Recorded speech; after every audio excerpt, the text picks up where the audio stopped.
नमस्कार साथियों, मैं कन्हैया लाल कृष्णा क्लासेज में एक बार फिर से आपसे हार्दिक अभिनंदन करता हूं।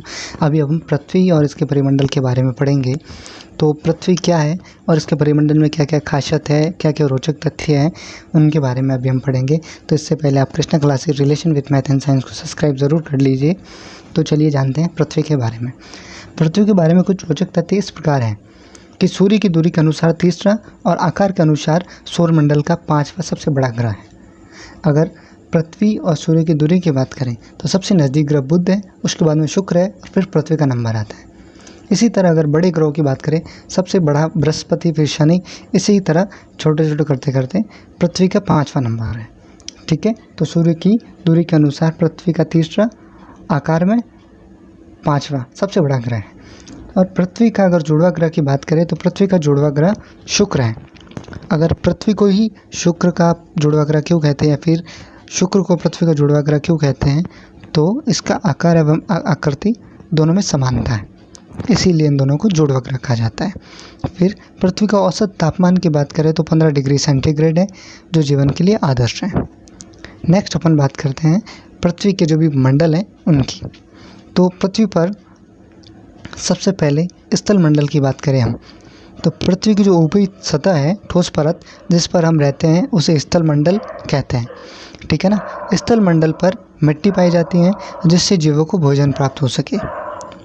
फिर वायुमंडल की बात आती है, तो वायुमंडल जो पृथ्वी के चारों ओर गैसों का आवरण है, जिनमें प्रमुख गैस है नाइट्रोजन, ऑक्सीजन, कार्बन डाइऑक्साइड आदि। इन्हीं गैसों के जो आवरण को वायुमंडल कहते हैं।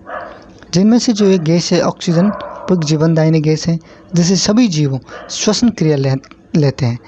ठीक है, जो कि जीवन के लिए बहुत ही ज़्यादा आवश्यक है। फिर जल मंडल आता है। जल जो जीवन के लिए अति आवश्यक है, पृथ्वी के लगभग 71% एरिया पर फैला हुआ है। ठीक है, जो सही जलमंडल कहते हैं। पृथ्वी को नीला ग्रह या फिर जल ग्रह भी कहा जाता है। क्यों? क्योंकि वहाँ पे जल की मात्रा बहुत अधिक है।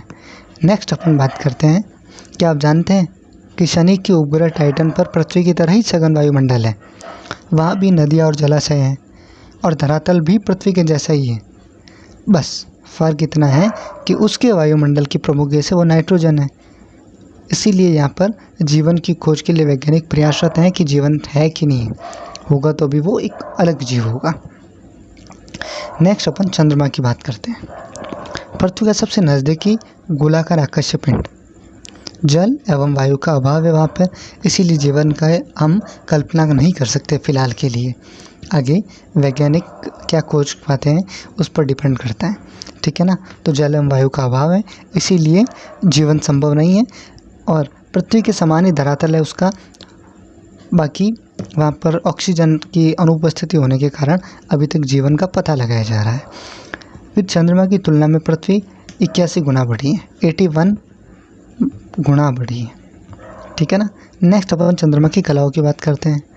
तो पृथ्वी और चंद्रमा दोनों की आकृति गोलाकार हैं और दोनों को ही सूर्य से प्रकाश प्राप्त होता है। सूर्य से प्राप्त प्रकाश की किरणें चंद्रमा से परावर्तित होकर पृथ्वी पर आती हैं।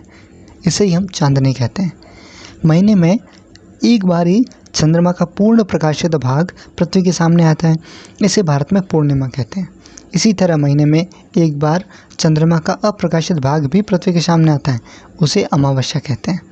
अगर हम बात करें तो अमावस्या से पूर्णिमा कैसे होती है, तो अमावस्या जैसे जैसे प्रकाश बढ़ेगा वैसे वैसे इसका जो गोलाकार भाग है वो चमकीला होता जाएगा और एक दिन वो चंद्रमा का पूर्ण गोलाकार जो भाग है वो पूर्ण प्रकाशित हो जाएगा, जिसे ही पूर्णिमा कहते हैं।